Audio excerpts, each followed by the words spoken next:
오늘도 사랑하는 우리 로고스 가족들과 함께 이렇게 소중한 예배를 드릴 수 있어서 하나님께 감사드립니다.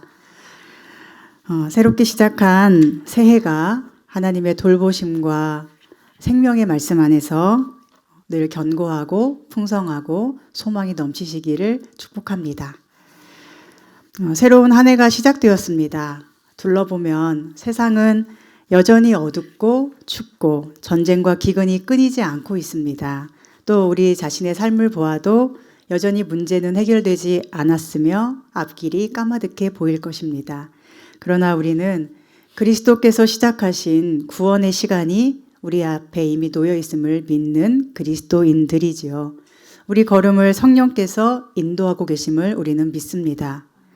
앞이 깜깜하고 숨막히는 답답함이 여전히 있을지라도 그곳에 하나님이 함께 계시고 지금도 가장 정확한 길로 인도하고 계심을 믿는 굳센 믿음으로 올 한 해를 살아가시기를 축복합니다. 저는 로고스 교회의 담임 목사로서 오늘 2026년을 시작하는 우리 로고스 가족들에게 한 가지 비전을 공유하고자 합니다. 새해가 되면 우리 마음에는 뭔가 비전이 필요하다고 여기지 않아요? 여러분이 가지셔야 할 비전은 무엇이라고 생각하시나요? 비전이란 내가 원하는 목표나 소원이 아니고 하나님께서 제시하시는 길을 보는 것이죠. 오늘 주님께서 저를 통해 여러분에게 말씀하시는 비전은 바로 오늘 말씀의 제목과 같이 예수님을 생각나게 하는 사람입니다. 여러분, 예수님을 생각나게 하는 사람이 되시기 바랍니다. 이 제목은 예전에 헨리 나우엔이라는 카톨릭 사제가 쓴 책 제목과 같은데 그 책을 읽은 지가 거의 30년 정도가 돼서 내용은 기억이 안 나요. 다시 읽지도 않았고요. 그런데 주님께 기도하며 어떤 비전을 주실지 기다리고 있을 때 이 문구를 갑자기 생각나게 하셨습니다. 오늘 우리가 걸어갈 길은 예수님을 생각나게 하는 사람이 되는 것이고 우리 교회에 속한 모든 성도들의 길도 예수님을 생각나게 하는 사람이 되는 것입니다. 물론 이런 비전도 생각해 볼 수 있겠죠. 올해는 꼭 성경 일독을 하기. 올해는 모든 성도가 한 명 이상 꼭 전도를 하기. 올해는 꼭 매일매일 말씀을 묵상해서 카톡방에 공유하기. 이렇게 작고 구체적인 어떤 일들을 비전으로 삼으면 눈에 잘 보이고 목표도 분명해 보이고 뭔가 되는 것처럼 느껴질 거예요. 물론 이런 것도 너무 좋죠. 그러나 쉽고 빠른 길이 꼭 하나님의 길인 것은 아닙니다. 그리고 어렵고 더디다고 해서 하나님의 길이 아닌 것도 아닙니다. 오히려 그 반대가 훨씬 많습니다. 우리를 향한 하나님의 비전은 어려운 것이고 오래 걸리고 눈에 보이지 않게 이루어집니다. 눈에 안 보이기 때문에 그 비전을 향한 걸음은 때로 지칠 수 있고 피곤할 수도 있어요. 그러나 우리는 가장 어려운 목표, 예수님을 생각나게 하는 사람이 되기 위해서 올 한 해를 하나님 앞에서 살아가며 결단하기를 소망합니다. 그러면 예수님을 생각나게 하는 사람이 되기 위해서 가장 중요한 것이 무엇일까요? 그건 바로 예수님을 닮아가는 것이죠. 그런데 예수님을 닮아가려면 예수님이 어떤 분인지를 우리가 분명히 알아야 합니다. 여러분이 알고 계시는 예수님은 어떤 분이신가요? 예수님에 대하여 제대로 알지 못한 채 그분이 하신 어떤 일부의 일만을 답습하거나 흉내내려고 하는 시도는 우리의 믿음을 성장시킬 수 없습니다. 예를 들어서 우리는 예수님처럼 어려움에 빠진 사람을 도울 수 있지만 어려운 사람을 돕는다고 해서 믿음이 자라는 것은 아닙니다.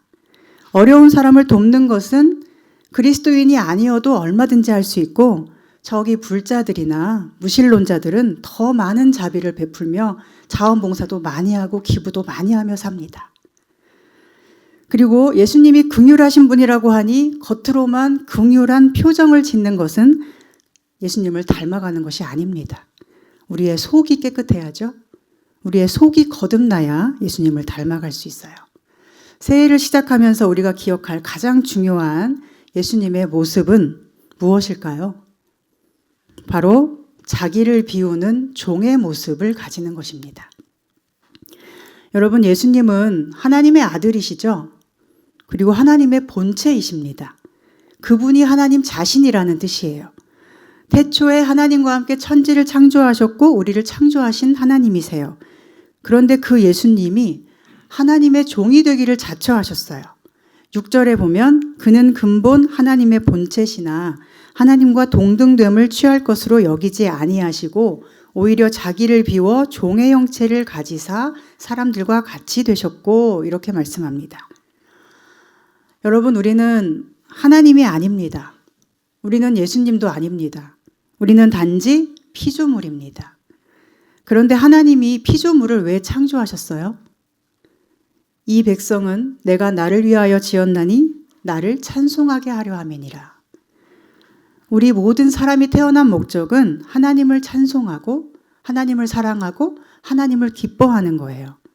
하나님을 영화롭게 하는 삶이 우리의 존재 이유이고, 하나님을 찬송하고 기뻐할 때 우리 영혼 또한 참 만족과 안식을 누릴 수 있습니다.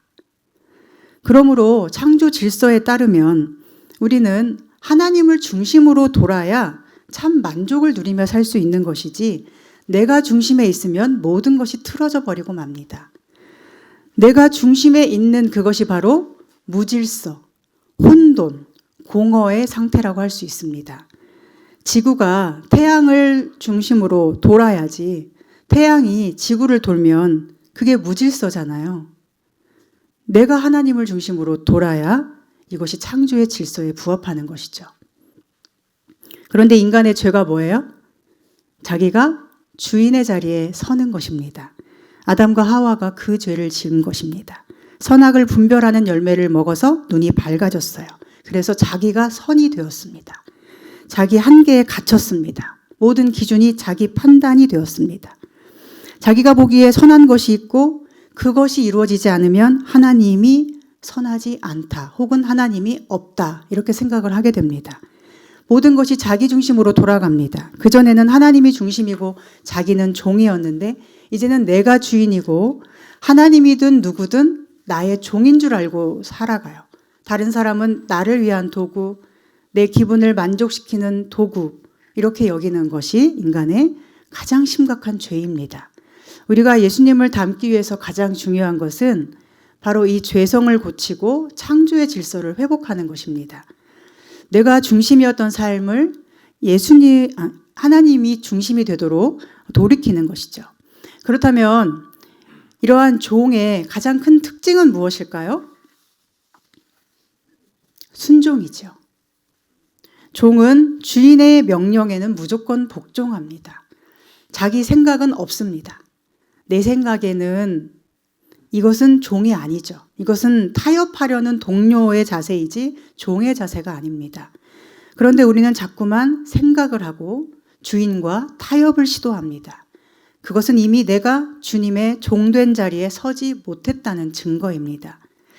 무엇을 따를 것인가, 어떤 것에 순종하고 복종할 것인가를 내 생각대로 경험대로 판단하지 않고 선별하지 않는 것이 종의 태도입니다. 어떤 영화나 드라마에 보면 보스가 자기 밑에 사람한테 어떤 얘기를 할 때 그 사람이 제 생각에는 이러잖아요. 그러면은 그 보스가 뭐라고 해요? 누가 네 생각 궁금하대? 하고 엄청 화를 내고 때리고 그러잖아요. 종이 그런 것입니다. 자기 생각은 없어야 돼요. 여러분, 하나님 앞에서 자기 생각을 너무 내세우지 말기를 바랍니다. 우리는 다 생각이 있고 생각이 많죠. 저도 생각 엄청 많아요. 그런데 어느 날 하나님께서 이런 말씀을 저에게 주셨습니다. 하나님의 생각이 나보다 훨씬 많고 바다의 모래알들보다도 훨씬 많아서 그것을 세어보려고 해도 셀 수가 없다고 시편 139편을 통해 말씀하셨어요. 아, 내가 너무 생각이 많았구나.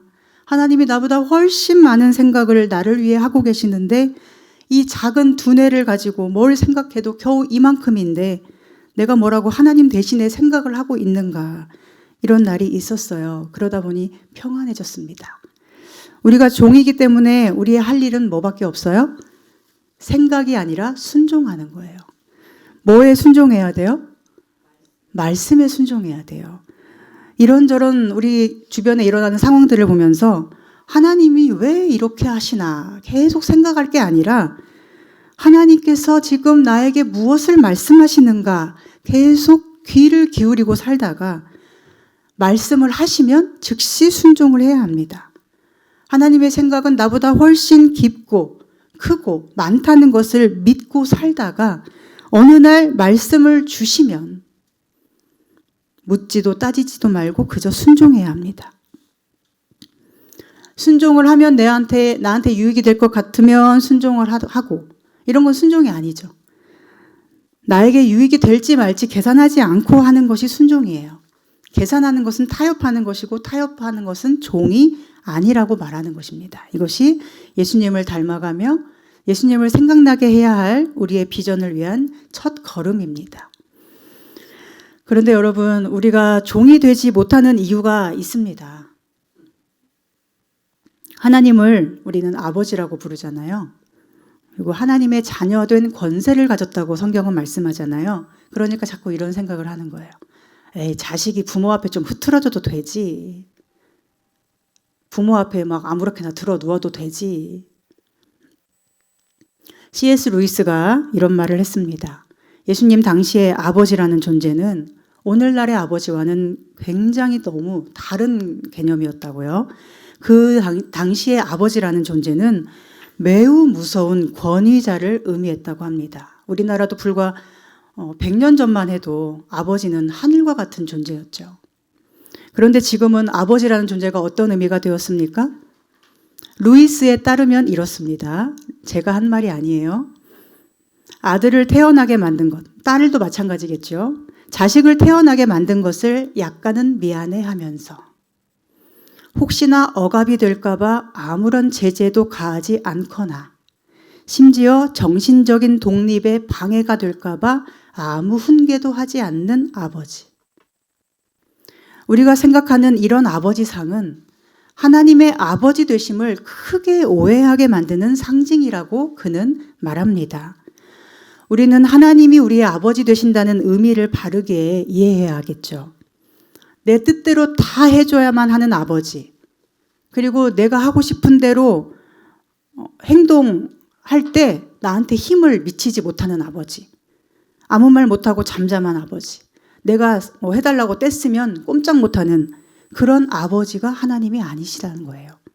하나님이 우리 아버지라는 말씀의 의미는 모든 권위의 최고봉이라 할 수 있는 하나님 아버지라는 분에게 나는 종의 모습으로 전적으로 순종을 해야 하지만 그 아버지는 나를 사랑하시기 때문에 그분께서 나를 받아주시는 것만으로 내 안에 감사와 감격과 기쁨이 넘쳐날 수 있는 것입니다.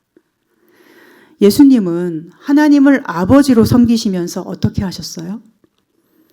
하나님의 본체이신 예수님은 그러한 자기를 완전히 비우시고 종의 형체가 되어 죽기까지 아버지의 뜻에 복종하셨습니다. 아버지, 내 뜻은 이런 것이니 아버지가 아버지고 나를 사랑한다면 나 상처받지 않게 해줘야지. 나 행복하게 해줘야지. 아버지가 하라는 대로 하려다가 나 상처받잖아. 나 죽잖아. 이런 마음이 없으셨다는 거예요. 주님은 내 원대로 마시고 아버지의 뜻대로 되기를 원하나이다 라며 땀이 핏물이 되도록 기도하셨어요. 쉽지 않았다는 거죠.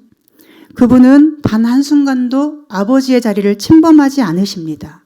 누군가가 찾아와서 선한 선생님이라고 부를 때도 어찌하여 네가 나를 선하다 하느냐? 선하신 분은 하나님 한 분뿐이다. 침범하지 않으십니다. 우리는 어떻습니까? 우리가 고백하는 하늘 아버지는 어떤 분이시죠?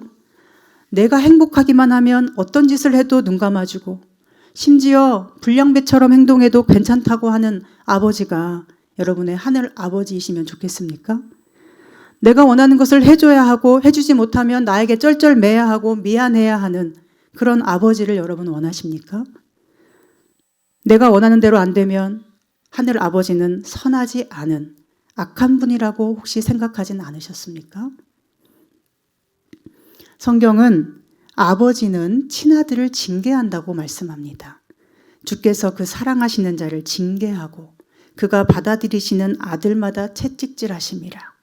하나님이 아들과 같이 너희를 대우하시나니 어찌 아버지가 징계하지 않는 아들이 있으리요. 징계가 없으면 사생자이고 친아들이 아니라고 말씀합니다.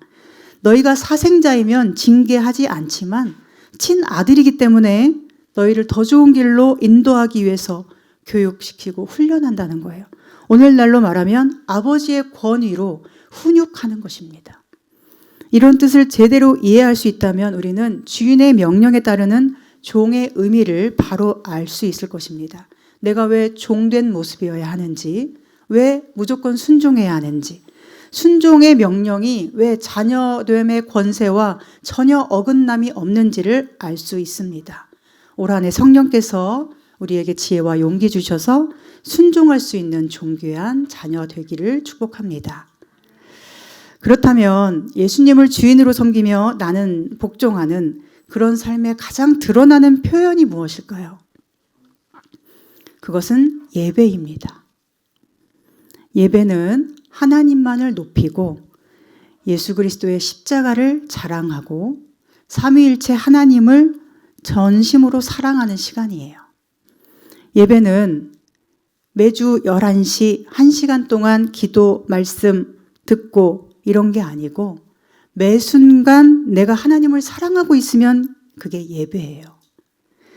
전쟁터 같은 치열한 삶의 현장에서도 매 순간 하나님을 사랑하고 그리고 주일에는 내가 사랑했던 그 하나님을 온전히 예배할 수 있고 아무런 방해를 받지 않고 말씀을 들을 수 있는 그 시간에 뜨거운 감사와 찬양을 드리는 것, 이것이 예배예요. 매 순간 내가 하나님만을 자랑하고 높이고 있다면 나는 예배를 드리고 있는 사람입니다. 그런데 예배 시간이어도 내가 중심에 서 있고 나의 기분이 중요하고 내 감정, 내 판단이 중요하다면 그런 나는 하나님을 예배하고 있는 게 아니라 나님을 예배하는 거예요. 하나님은 너는 나 외에는 다른 신을 너에게 두지 말라고 하셨습니다. 그런데 우리는 예배의 자리에 몸이 있으면서도 우상을 숭배할 수도 있습니다.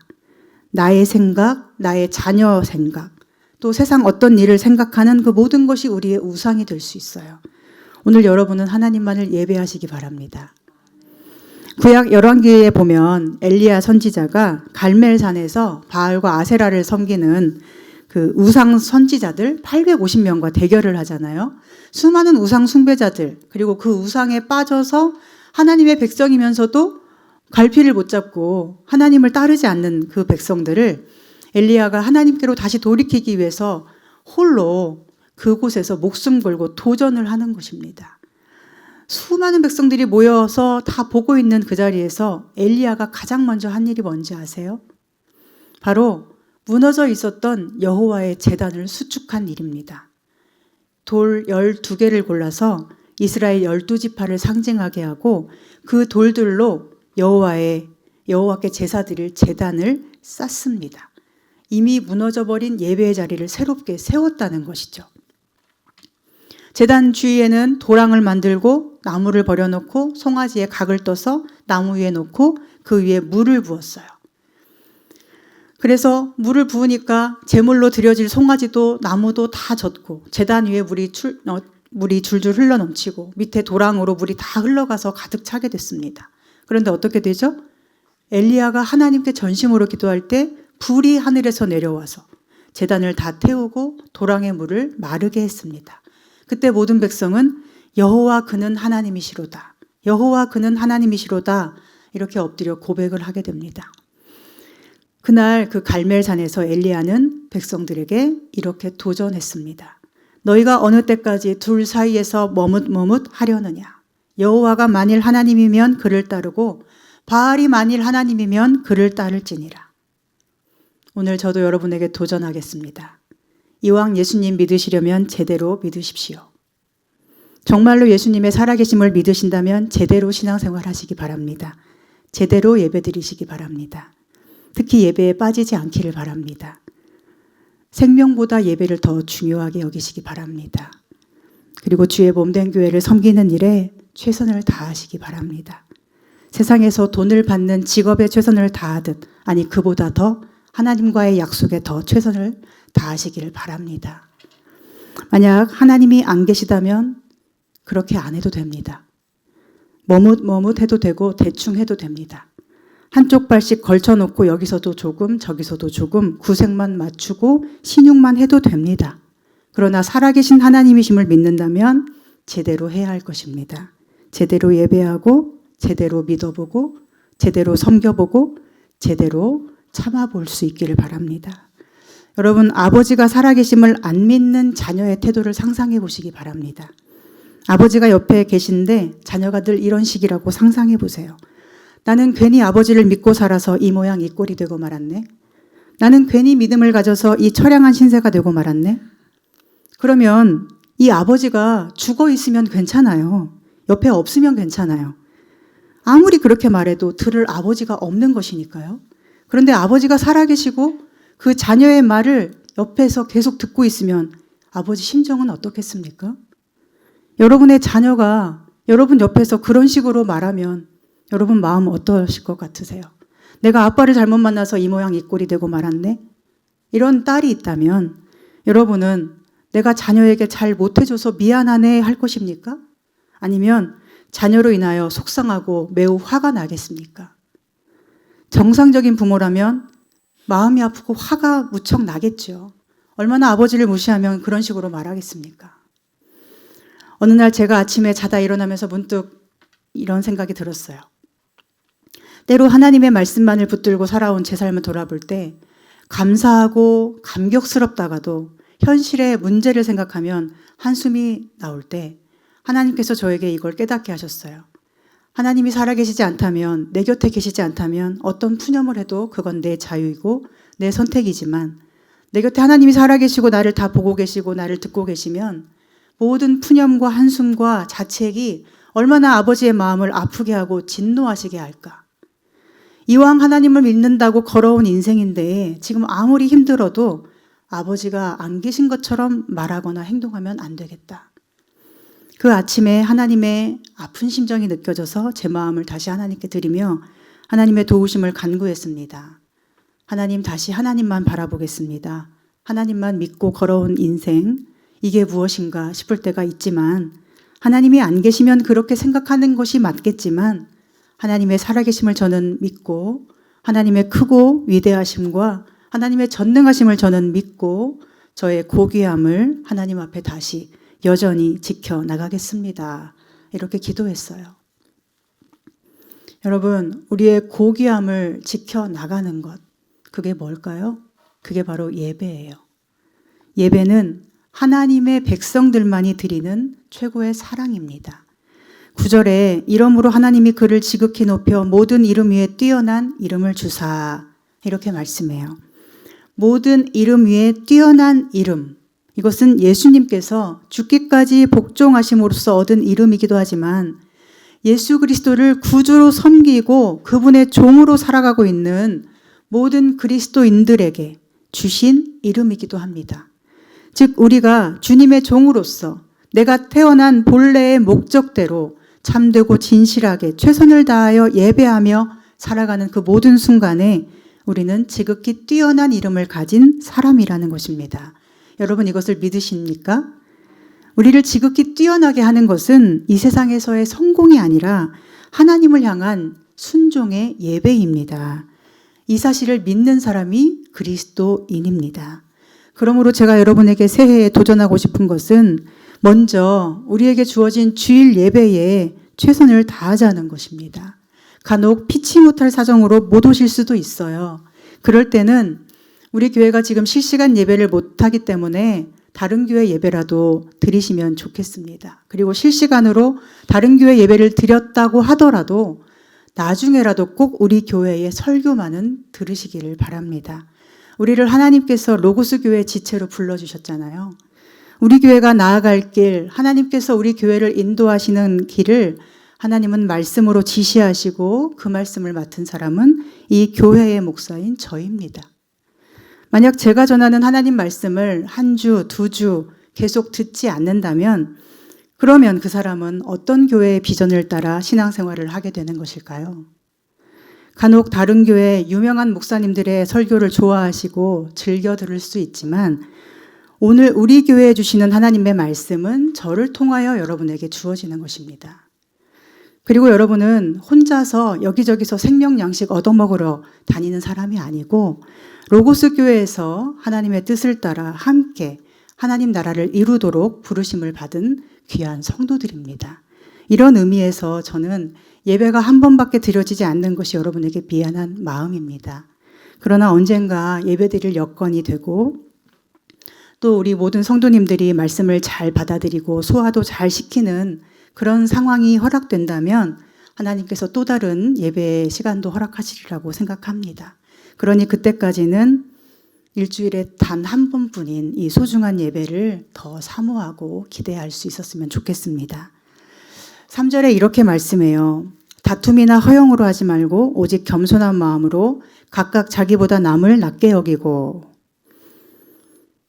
다툼이란 이기심을 의미하고요.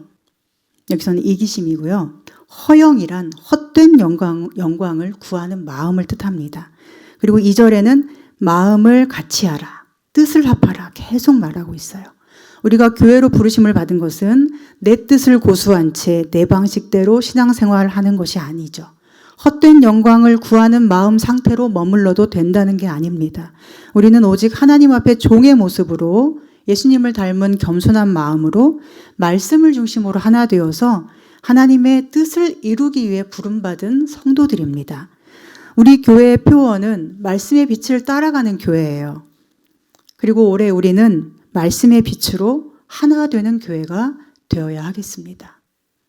내 뜻을 내려놓고 오늘 우리 교회에 선포된 하나님의 말씀을 이루기 위해서 나는 주의 종으로서 무엇을 할 수 있을까? 이것을 곰곰이 늘 생각하는 참된 종의 모습을 회복하시기 바랍니다. 그리고 그 모든 것은 은혜로 할 수 있기를 소망합니다. 지난 송구영신 예배 말씀처럼 우리는 하나님의 용서를 받았어요. 용서받았다는 것은 엄청난 은혜를 받았다는 뜻이죠. 그러면 은혜를 받은 사람은 어떻게 되나요? 은혜를 받으면 어떻게 되죠? 달라지죠. 예배 생활, 말씀 생활, 신앙 생활, 헌금 생활, 봉사와 섬김 생활, 그 모든 영역에서 은혜를 받은 사람은 율법의 사람을 훨씬 능가하게 되는 것입니다. 그런데 많은 사람들이 어떻게 하죠? 율법만큼도 하지 않아요. 예수님은 율법의 한 획이라도 없어지지 않는다고 하셨고 너희의 의로움이 바리새인과 서기관들의 의로움보다 더 낫지 않으면 천국에 갈 수 없다고 예수님이 말씀하셨는데 바리새인의 의로움보다 더 나으려면 어떻게 노력을 해야 하겠습니까? 그냥 은혜가 있었으니까 괜찮습니까? 안 해도 괜찮습니까? 은혜는 그 모든 노력을 가능하게 해주는 거예요. 율법은 어떤 선이 있고 거기까지만 딱 거기까지만 할 수 있게 하지만 은혜는 나의 최대치를 능가하도록 만드는 것이죠. 왜냐하면 은혜는 하나님의 깊은 사랑을 받는 것이라 사랑을 받은 사람은 하나님 앞에 전혀 아깝지 않기 때문입니다. 예배는 바로 이 은혜를 받은 사람이 드리는 거예요. 그래서 예배는 기쁨이 넘치는 것이 정상입니다. 여기서 우리가 착각하면 안 되는 것이 있어요. 꼭 기억해야 되는 게 있어요. 예배는 누구를 위한 것인가? 입니다. 여러분, 예배는 누구를 위한 거죠? 하나님을 위한 것인가요? 예배는 성도를 위한 거예요. 헌금을 누구 위해서 합니까? 헌금 자기 위해서 하는 거예요. 말씀 묵상과 기도 누구 위해서 합니까? 자기 자신을 위해서 해야 되는 거예요. 찬양을 누구 위해서 해요? 자기를 위해서 해요. 하나님 위해서, 교회 위해서 하는 것이라고 생각하십니까? 아닙니다. 이 모든 것은 나의 믿음을 지키기 위한 수단이에요. 그런 걸 안 하면 믿음이 잘 지켜지시던가요? 예배 안 드리고 기도 안 하고 말씀 안 듣고 헌금 안 하고 그러면 믿음이 잘 지켜지실까요? 열심히 해도 지키기가 어려운 것이 우리 믿음입니다. 그런데 안 하면 얼마나 더 쉽게 놓치고 잃어버리는 것이 우리의 믿음인지 모릅니다. 하나님께서 구약 제사법을 정하신 이유는 우리가 하나님께 나아갈 길을 열어주시기 위한 거예요. 하나님이 그 제물을 받아서 먹으시나요? 그래서가 아니라 제사 드리는 사람이 제물을 바쳐서라도 하나님을 만나도록 허락해 주신 거예요. 예수님은 안식일의 주인이십니다. 그리고 안식일이 사람을 위해서 있는 것이지 사람이 안식일을 위해서 있는 게 아니라고 하셨어요. 예배도 마찬가지죠. 예배가 사람을 위해 드려지는 것이지 또 교회가 여러분을 위해 있는 것이지 여러분이 예배를 위해 교회를 위해 뭔가를 하는 사람이라고 생각하시면 이것은 예배와 교회의 의미를 상당히 오해하고 있는 것입니다. 여러분 한 해를 돌아보실 때 내가 내 삶을 지켰습니까? 하나님이 내 삶을 지키셨습니까? 내가 내 삶을 지켜야 한다라고 생각하면 우리는 하나님으로부터 멀어질 수밖에 없어요. 사는 게 너무 중요해지니까요. 그러나 하나님이 나를 지켜주셨지라고 하는 것이 우리의 믿음입니다. 우리 믿음이 하나님을 위한 것이라는 것은 잘못된 착각이에요. 믿음은 사람을 위한 거예요. 믿음 없이 사는 삶과 믿음 안에서 고통을 견디는 삶이 얼마나 다른 것입니까? 완전히 다르죠. 지난 한 해 하나님이 보호하셨고 살게 하셨고 인도하셔서 우리는 여기까지 왔습니다. 예배는 내가 하나님으로 인하여 살고 있음을 인정하며 그분께 최선의 사랑을 드리는 것입니다. 그분의 사랑을 받았기 때문에 내가 드릴 수 있는 최대치의 사랑을 그분께 드리는 게 예배입니다. 그러므로 예배에서 우리가 가장 바라는 것은 무엇이어야 할까요? 물론 새로운 성도 한 사람 오는 것도 좋겠지만 우리가 그보다 더 바라고 기도해야 하는 것은 내가 하나님만으로 만족하는 사람이 되는 것입니다. 우리의 진짜 부흥은 새로운 사람들이 몰려오는 것이 아니라 여기 있는 모든 지체들이 하나님만으로 만족하고 하나님 앞에 전적으로 헌신하는 예배자가 되는 것, 이것이 부흥이에요. 물론 사람 많으면 저도 너무 좋겠어요. 그러나 새 가족이 없다고 불행할 필요는 없죠. 아이가 없는 가정에서 아이가 없어도 부부가 서로 사랑하고 행복해하면 그 가정에는 언젠가 아이가 생길 수도 있고 또 생기지 않더라도 행복한 가정이죠. 행복한 가정에서 아이가 태어나야 그 아이도 행복해지죠. 그런데 한 사람이 아이가 없어서 불행하다고 생각하고 또 다른 한 사람도 거기에 동의하면서 계속 불행하다고 여기면 그런 가정은 깨지기 쉽습니다. 아이가 태어나야만 행복한 가정은 아이가 없으면 불행하고 또 아이가 잘못되면 불행해지니까요. 교회도 마찬가지예요.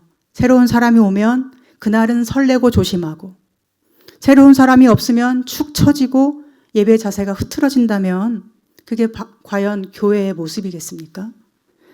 행복의 중요한 조건은 소중한 사람과 함께하는 시간이에요.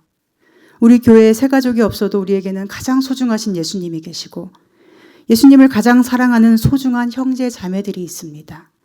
교회 오는 날은 우리의 가장 소중한 예수님과 함께하는 기쁨을 사랑하는 성도들과 나누는 날이에요.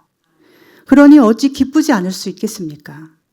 누가 오면 행복하고 누가 안 오면 불행하다 여길 것이 아니라 누구든지 오면 행복감에 젖어들 수 있는 그런 행복한 교회가 되어야 합니다.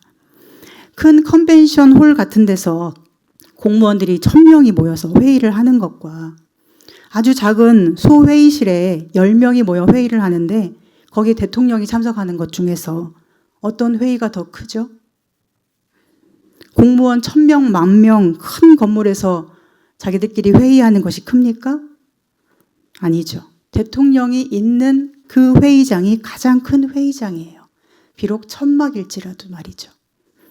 우리 교회에서 가장 중요한 분은 누구입니까? 새 가족입니까? 아이들입니까? 하나님이 우리에게 가장 중요합니다. 그분 앞에 합당한 예배를 드릴 수 있기를 바랍니다. 사람 바라보면서 기쁨을 찾으려고 하지 마시고 하나님 앞에서 홀로 기쁨의 예배를 매주 드릴 수 있기를 바랍니다. 내 뜻, 내 생각, 내가 선하다 생각하는 판단 기준을 다 내려놓고 오직 하나님 말씀 앞에 종이 되어 순종하는 참된 자녀이기를 바랍니다. 이것이 우리의 승리이고 예수님을 닮아가야 할 우리의 비전입니다. 사랑하는 여러분, 새해가 선물처럼 우리 앞에 다가왔습니다. 지금까지 은혜로 걸어온 우리 믿음의 길입니다. 예수님은 살아계시거나 안 계시거나 둘 중에 하나입니다. 살아계심을 믿거나 안 믿거나 둘 중에 하나만 선택하시기를 바랍니다. 우리는 예수님의 살아계심을 믿고 믿음으로 한 걸음씩 나아갑니다.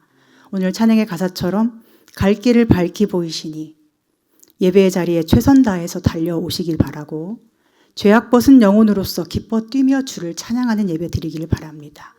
그리고 우리에게 주어진 날이 얼마일지 모르지만 하나님의 나라를 세우기 위해서 최선을 다하는 종의 모습 회복할 수 있기를 소망합니다.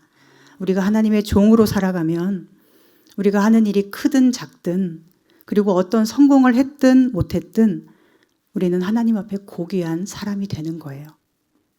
우리가 하나님 앞에 한 사람의 종으로 끝까지 살았다면 우리가 한 일이 아무리 작아 보이더라도 하나님의 고귀한 종으로 죽는 것입니다. 우리가 하나님을 중심으로 예수님을 닮아가는 공동체가 될 때 하나님께서 우리 교회를 기뻐하시고 하나님의 나라를 온전히 이루실 것을 믿습니다. 하나님께 쓰임받는 저와 여러분 되기를 주님의 이름으로 축원합니다. 기도하겠습니다. 하나님, 새해가 선물처럼 우리에게 주어졌습니다. 오늘 우리에게 주신 하나님의 비전을 보았습니다. 예수님을 생각나게 하는 사람, 예수님을 닮아가는 성도가 되기 원합니다. 이제 하나님이 안 계신 것처럼 생각하고 말하고 행동하지 않겠습니다. 무엇을 하든지 하나님 앞에서 하나님을 의식하며 예배자로서 최선을 다해 살아가겠습니다. 말씀의 빛으로 하나 되어 하나님의 나라를 이루어 가겠습니다. 우리가 예수님처럼 자기를 비우고 종의 형체를 가져 자신의 자리를 이탈하지 않고 중심에 계시는 예수 그리스도만을 섬길 수 있도록 인도하여 주옵소서. 예수님의 이름으로 기도합니다. 아멘.